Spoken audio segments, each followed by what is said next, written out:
कानी बहू। किशोरी लाल जी के बेटे राघव की शादी की बात जगह जगह चल रही थी, लेकिन किशोरी लाल जी को कोई लड़की पसंद ही नहीं आती थी। और उसकी एक ही वजह थी, किशोरी लाल जी का लालची होना। उनको लड़की वालों से मोटा दहेज चाहिए था और इसी चक्कर में एक दिन वो एक बहुत पैसे वाले के घर अपने बेटे का रिश्ता लेकर पहुंचे। उस आदमी का नाम था ओम प्रकाश।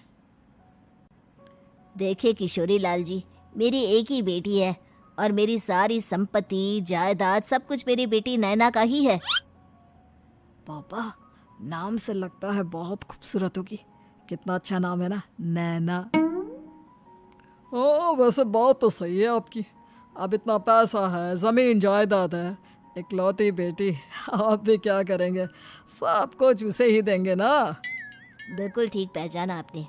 बस बेटी की शादी और सारी जायदाद उसके नाम।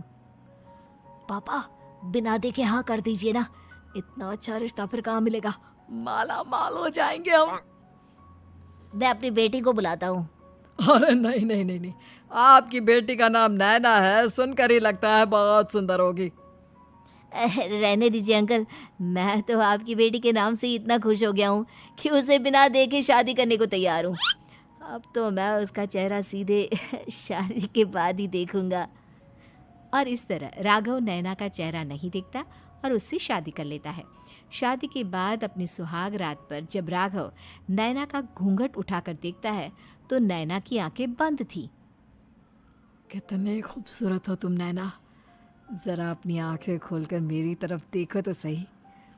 नहीं, मुझे शर्म आती है। अरे, मैंने तुम्हें शादी से पहले भी नहीं देखा, और अब अगर तुम आंखें खोलकर मुझे देखोगी भी नहीं तो मुझे अच्छा कैसे लगेगा? इससे पहले कि नैना अपनी आंखें खोलकर राघव की तरफ देखती, अचानक से लाइट चली गई और राघव नैना को पूरी तरह से देख भी नहीं पाया। अगली सुबह नैना राघव के लिए नाश्ता बनाकर लेकर आई। अरे ये क्या, आधा पराठा सेका हुआ है और आधा बिल्कुल कच्चा। ये तुमने क्या किया नैना? बहू, तुमने क्या आधा पराठा तवे से नीचे लटका कर रखा था, जो आधा सेका है और आधा कच्चा? मुझे जितना दिखेगा उतना ही तो सीखूंगी ना पापा जी। जहाँ जहाँ मुझे नजर आ रहा था वहाँ मैंने सीख लिया, जहाँ जहाँ नहीं दिखा वहाँ कच्चा रह गया होगा। इसका क्या मतलब है? ये कैसा मजाक कर रही है तुम? अरे बहू, तुमने इतना लंबा घूंघट क्यों लगाया हुआ है? देखो, हमारे घर में बहुओं को बेटी की तरह रखा जाता है, और फिर तुम तो इतना सारा माल लेकर आई हो। देखो, ये घूंघट डालकर रखने की कोई ज़रूरत नहीं है। हाँ नैना, पापा जी ठीक कह रहे हैं, तुम तो आराम से रहो, अपना ही घर समझो। नैना अचानक से अपना घूंघट उठा लेती है। अरे ये क्या पापा, नैना की तो एक आंख फूटी हुई है। नाम से नैना, लेकिन ये तो कानी बहू निकली। मेरे साथ धोखा हुआ है, धोखा। बिना दिखाए अपनी कानी लड़की मेरे संग ब्याह दी। मुझे कानी बीवी नहीं चाहिए। मुझे अभी ओम प्रकाश जी से बात करनी पड़ेगी। आखिर उन्होंने मेरे साथ ऐसा किया क्यों? अरे, आप लोगों ने ही तो पापा से कहा था कि आप लोग शादी से पहले मुझे देखना नहीं चाहते। अब मेरे पापा पर क्यों इल्जाम लगा रहे हैं? अरे लेकिन उन्हें बताना तो चाहिए था ना कि तुम कानी हो, एक आंख से तुम्हें दिखाई नहीं देता। किशोरी लाल और राघव नाराज होकर ओम प्रकाश को अपने घर बुलाते हैं। पापा जी, ये आपने क्या किया? शादी से पहले बताया क्यों नहीं कि नैना की आंखों में परेशानी है? अरे, आप ही ने तो लड़की देखने से मना कर दिया था। अरे लेकिन आप बता तो सकते थे। आपको तो हमारी बेटी की प्रॉपर्टी चाहिए थी, वो भी पूरी की पूरी। अब क्या हुआ अगर उसे आधा दिखाई देता है? प्रॉपर्टी तो आपको पूरी मिल गई ना। अरे ये क्या बात हुई? मेरी शादी प्रॉपर्टी से नहीं, आपकी बेटी से हुई है। अब ये तो पहले सोचना चाहिए था, तब तो मेरी प्रॉपर्टी देखकर तुम्हारी जुबान लप लपा रही थी। लेकिन मैं कानी लड़की को अपनी बीवी बनाकर नहीं रख सकता। पापा, कुछ करिए ना आप। हाँ, करता हूँ। देखिए ओम प्रकाश जी, आप हमारे साथ ऐसा नहीं कर सकते। और तुम देखो, अगर तुमने मेरी बेटी से शादी तोड़ी ना, तो जो भी प्रॉपर्टी मैंने तुम्हें दी है वो तो पूरी की पूरी वापस ले ही लूँगा, और आधी प्रॉपर्टी तुम्हारी भी लूँगा।